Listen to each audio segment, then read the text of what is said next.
Bienvenue à ce tutoriel Flipdish.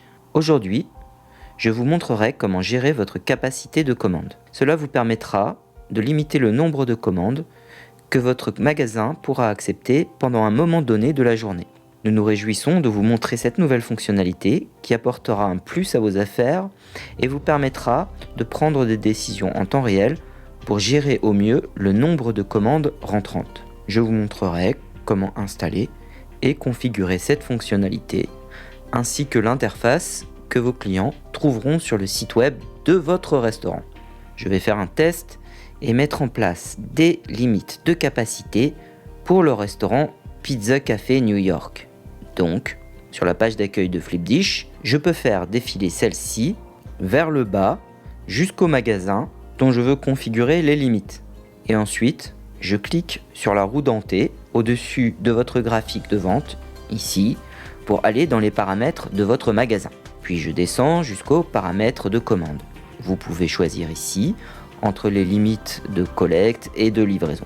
La raison pour laquelle nous vous donnons le choix entre ces deux, c'est que la mise en place d'une limite de commande n'est pas seulement liée au nombre de commandes que votre cuisine peut préparer à un moment donné, cela peut aussi avoir un lien avec le fait de ne pas avoir suffisamment de chauffeurs pour livrer ces commandes. Je vais cliquer sur livraison. Donc, le nombre de fois que vous pouvez sélectionner est basé sur les intervalles que vous avez sélectionnés pour que vos clients puissent passer des commandes à l'intérieur de ceux-ci. Donc, j'ai un intervalle de 10 minutes.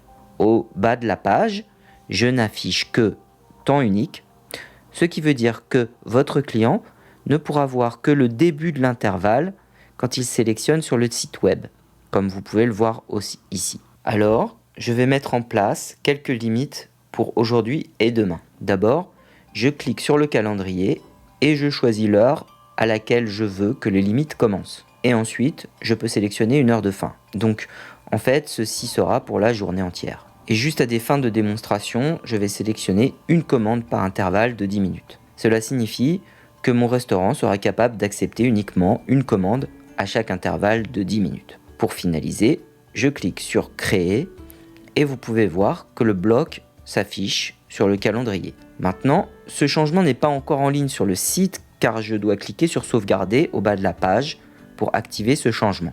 Alors cliquons sur Sauvegarder et allons maintenant sur notre restaurant en ligne pour voir à quoi cela ressemble. Passons une commande pour livraison. Cela devrait se passer normalement. Maintenant que nous avons pu passer une commande, essayons de voir si nous pouvons en passer une deuxième. Comme vous pouvez le voir, quand j'arrive à l'option Sélectionner une heure, je constate que l'intervalle est maintenant grisé et affiche plein à côté. Nous sommes donc en train de compter les commandes en cours pour le moment. Donc si vous n'avez pas encore accepté la commande et qu'un deuxième client essaie de passer commande durant cet intervalle, le système ne le permettra pas. Alors, laissez-moi vous montrer comment cette nouvelle fonctionnalité est intuitive. Si je change mes intervalles de commande client vers 20 minutes au lieu de 10 minutes, vous notez que le nombre de commandes que je peux accepter pendant ce laps de temps double également de façon automatique. Et c'est tout pour l'instant. Merci d'avoir regardé cette vidéo sur la manière de gérer votre capacité de commande. Si vous avez plus de questions, n'hésitez pas à envoyer un email à help@flipdish.com.